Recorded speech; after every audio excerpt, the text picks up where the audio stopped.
Controlling the python population here in Florida. Governor DeSantis spoke in Stewart today about some new actions the state plans to take to control the growth of those pythons in the Everglades. Deep in the sawgrass, a camera trap triggered at 3 in the morning.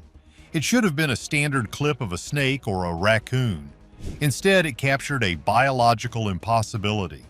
The scientists who saw it first didn't believe their eyes. They checked the gear. They checked the timestamps. But the reality was undeniable. An invasive species in the Florida Everglades is threatening the area's sprawling ecosystem. Burmese pythons are apex predators at the top of the food chain. Florida's pythons have evolved past our defenses. But here is the catch. The solution the state tried next might have just doomed the entire ecosystem. You have to watch this to believe it, because the swamp is hiding a secret that could end it all. When gators attack robots. This is the moment when the plan to save Florida took a turn and nobody expected. After years of losing ground to the invasion, engineers and biologists came together with one mission. They needed to create the perfect python decoy. They already understood exactly what these snakes hunted for. They looked for the warmth of a small mammal, the scent of soft fur, and that tiny flicker of movement that gives prey away. With that blueprint in mind, they started building something straight out of science fiction. They called it the Robo rabbit. It wasn't just clever, it was a full-on engineering marvel. Each decoy was built using rugged materials that could handle the weather. They coated them with synthetic fur that looked just real enough in the Florida marshlands. Inside, a heating pad gave off a constant warmth of about 99 degrees. This matches the body temperature of a real marsh rabbit almost perfectly. But here's the catch. They didn't stop at heat. Battery-powered scent emitters released a special chemical that mimicked rabbit musk. It drifted across the swamps like the real thing. Some models were even more advanced. They had tiny motors that twitched the ears and nose just enough to complete the illusion. These were not toys. Each one cost almost $4,000 to build, and hidden deep inside was the real secret. A motion-triggered camera and a transmitter. Anytime something slithered close, the device woke up. It pinged biologists who were sitting miles away watching live feeds from the marshes.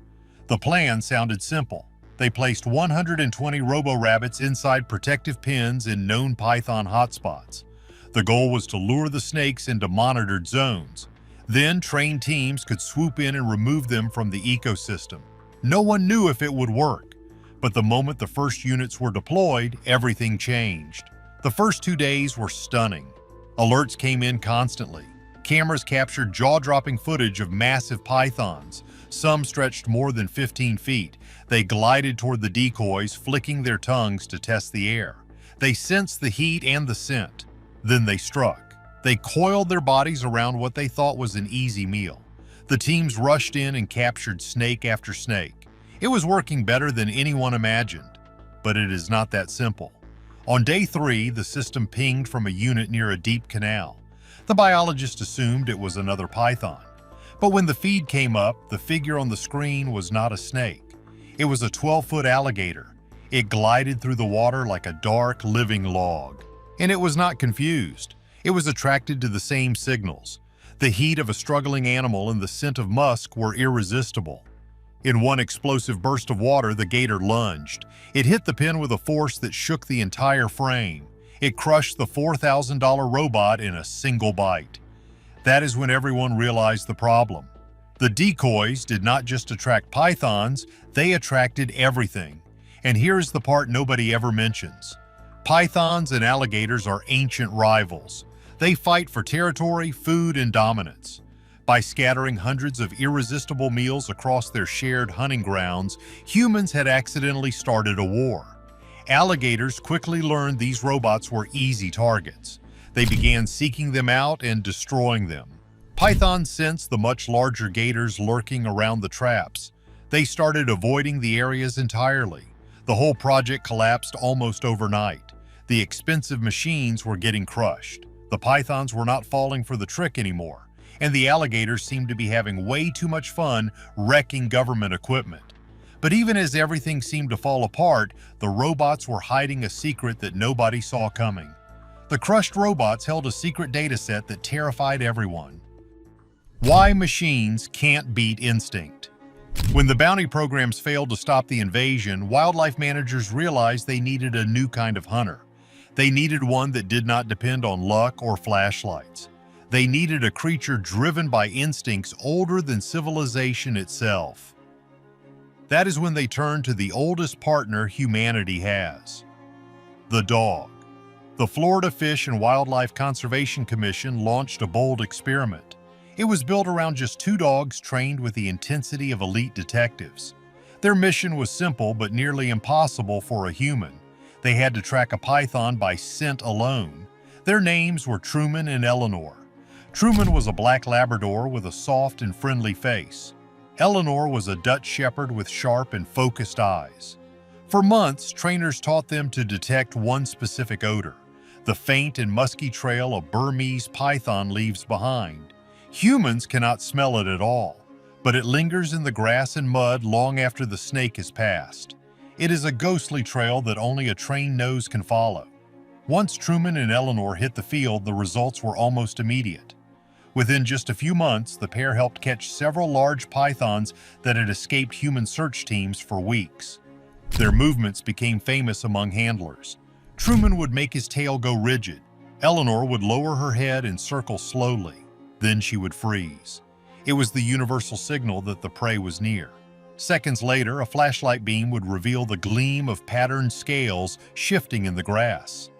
These dogs were finding pythons in minutes where teams of experts had searched for hours.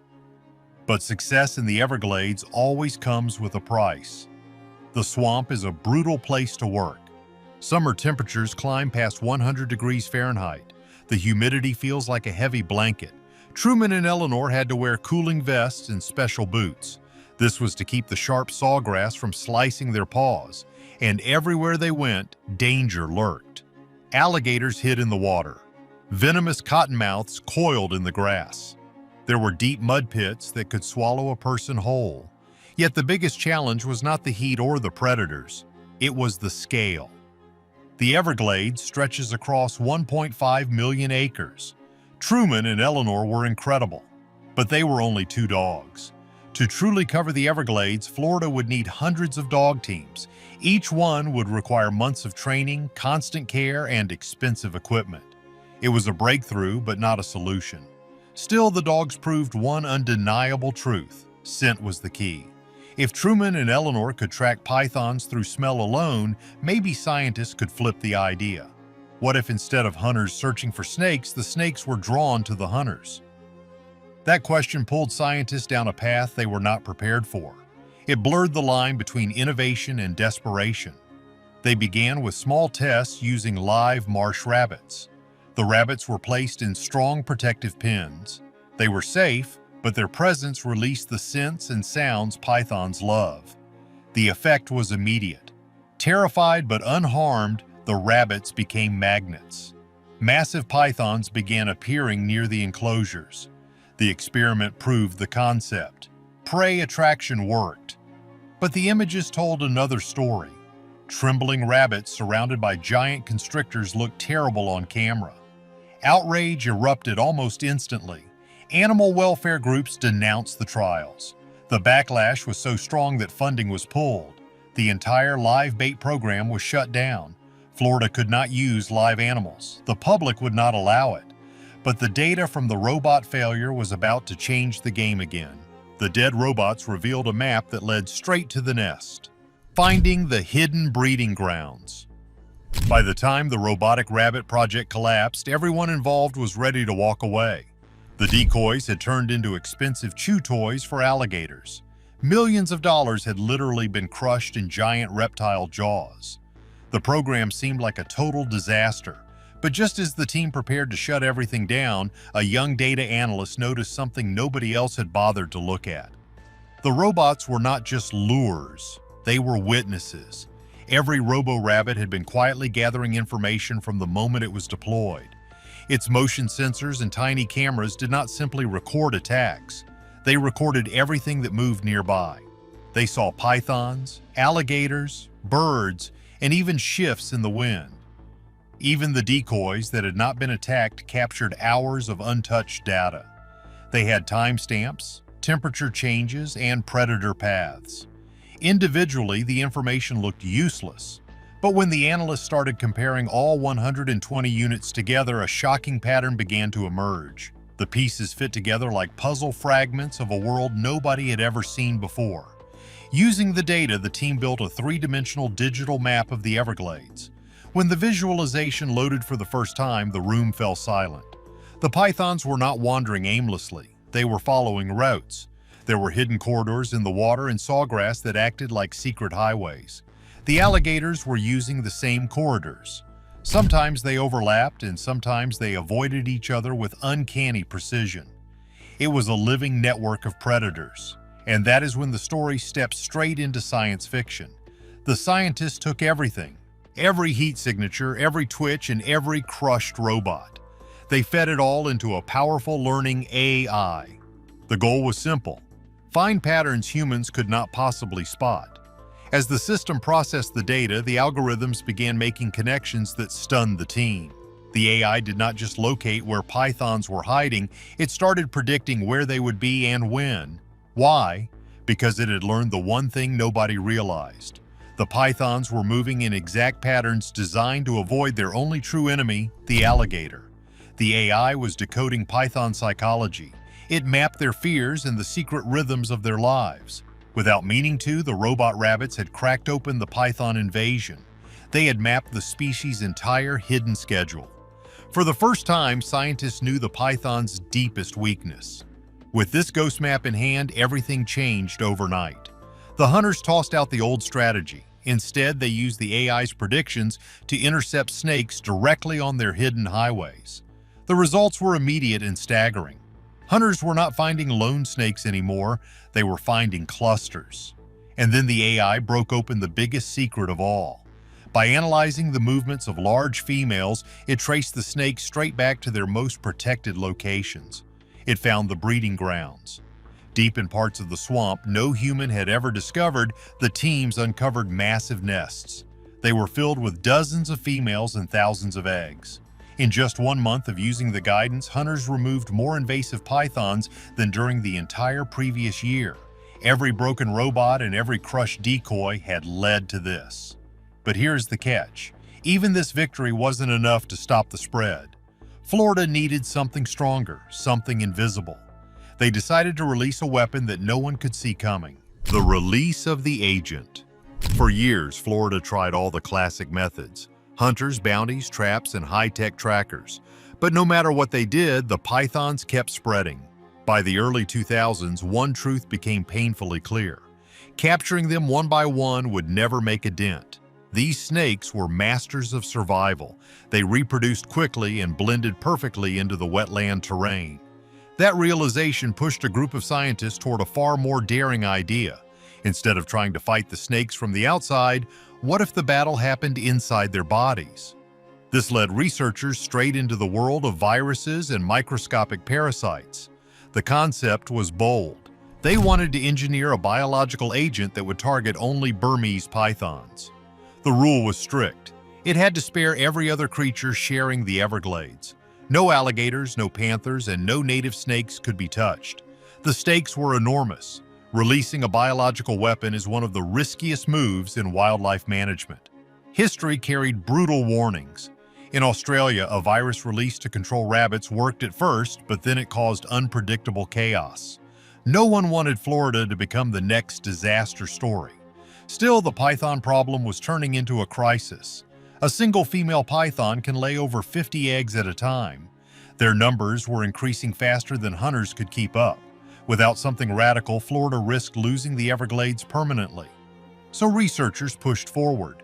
One proposal focused on a virus that could spread only among pythons. Another team explored genetic approaches. Imagine a snake that could grow and hunt normally but could never reproduce. No babies means the invasion collapses quietly. It sounded like something out of a futuristic thriller. But when biologists looked at the raw numbers, they saw no clear end in sight. Traditional tools were failing, but every idea came with frightening risks. What if the biological weapon mutated? What if it jumped to another species? Those questions slowed the research down. But desperation has a way of silencing hesitation. In 2024, the decision was made. Florida approved the release. This wasn't a bounty hunt. This was biological warfare. The plan involved a modified organism designed to sabotage python reproduction from the inside.